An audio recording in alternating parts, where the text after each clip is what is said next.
And do you think part of that is just the amount of time that we have with patients now, or that docs would have with patients when they come in, and just in terms of being able to educate and whatnot? Or is it, the training in the past? What are your thoughts on some of the underlying reasons why? Yeah, I think it is a time and an educational factor. I think, the way that the healthcare system is set up, especially here in the United States, but I know it's similar, in Canada and the UK, you know, there are too many sick people, quite honestly, and not enough doctors to take care of them. So, doctors are so busy taking care of sick people that they have lost focus on keeping people healthy. And again, the educational system gets in the way as well. We really don't get taught to focus on metabolic health, on, what we eat as a determinant of our health, and preventative efforts to keep people healthy. We get educated as physicians on how to take care of sick people. So, all of those things have kind of conspired to get the healthcare system where it is. And quite frankly, most physicians are just trapped within that system. Understand that physicians want to help patients. They want to do their best to help patients. They just don't have the knowledge around this to be able to properly educate people. And I can say that based on my experience. I had to basically go outside the system to get this information. I learned this information from many non-physicians. My journey really started with an author, a scientific journalist. His name is Gary Taubes. Probably many in your audience are familiar with him. But he was the first one to introduce me to these concepts. And then I had to go back and say, why didn't I learn this in medical school? Why have I been a heart surgeon, at that time for over 10 years and never really heard these concepts? It's an amazing thing to see how much nutrition's come in the last sort of 20 years and how mainstream it is now, and to be able to get that information. And a lot of Gary's work, tremendous work.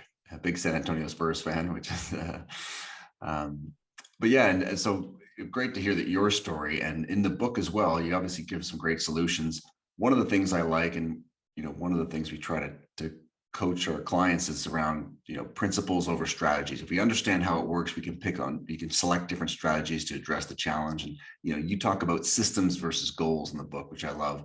Can you share that observe, orient, decide, and act? Because it's something that I'm sure you see when clients get stressed or get frustrated with their progress. We're not engaging in this type of system, are we? Right, exactly. So, in the book, I outlined 7 principles of metabolic health. And the first one, and I think the most important one, is that you need to think of your health as a system, not as a goal. I think far too often we are focused on the short-term goals. Someone comes to me and they say, I want to lose 20 pounds. And, one of two things is going to happen. That person is going to, usually restrict what they do in some way to, lose 20 pounds. And when they lose the 20 pounds, they're going to say, great, I can go back to what I was doing before. I can't, because they can't maintain that restriction any longer. Or, more commonly, honestly, they don't lose the 20 pounds. Losing 20 pounds is hard. And they get frustrated and they say, well, I might as well give up on what I'm doing because it's not working. And, they don't maintain it.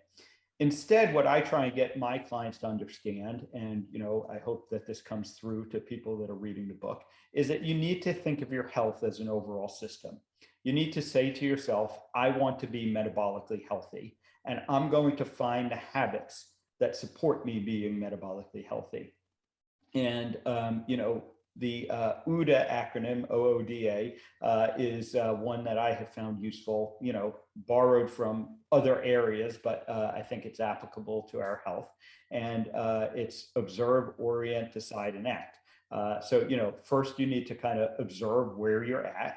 You need to orient yourself to, what are the options sort of around you. And then you need to make a decision about what you're going to change.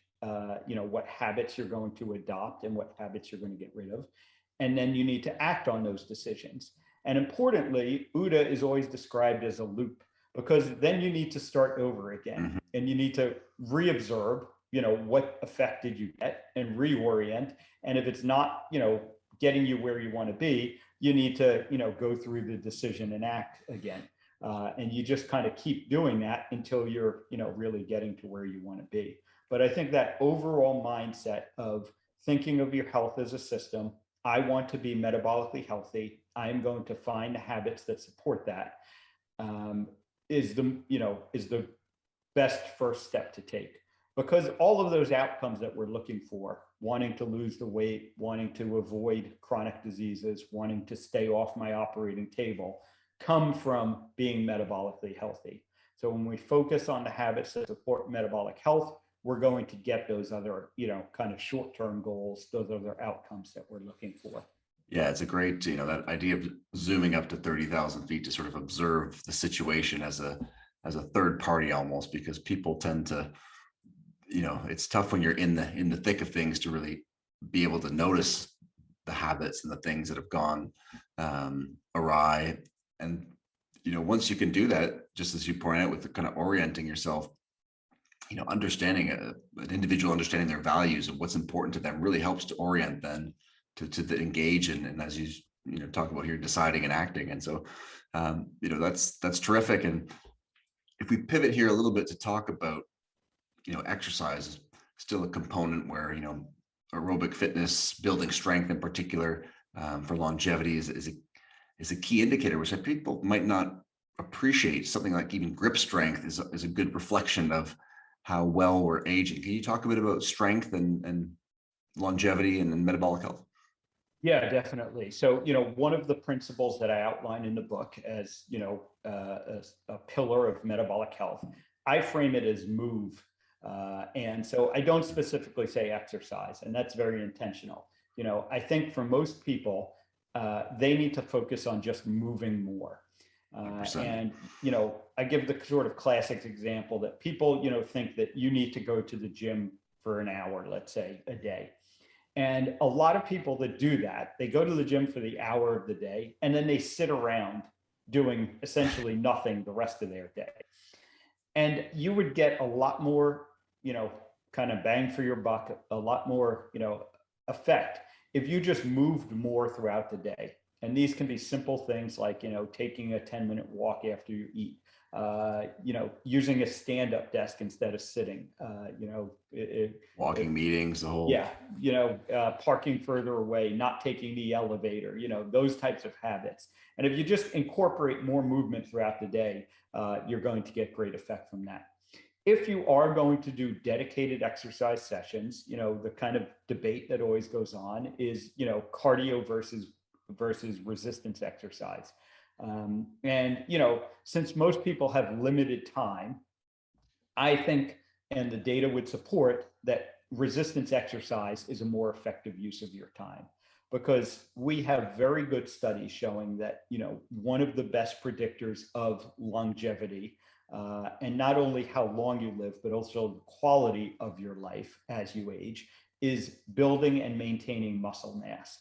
And you mentioned grip strength. It's a simple test that can be done. And for instance, in my area of expertise, heart surgery, grip strength has been shown to be one of the best predictors of surviving heart surgery and, how long you live after having heart surgery. It's fascinating, isn't it? Yeah, it really is, that these simple measurements. So I always tell people, that your priority when you're exercising should be building and maintaining muscle. That can be something as simple as body weight exercises, things like push-ups, pull-ups, and squats, which can be done basically with, minimal or no equipment, can be very effective.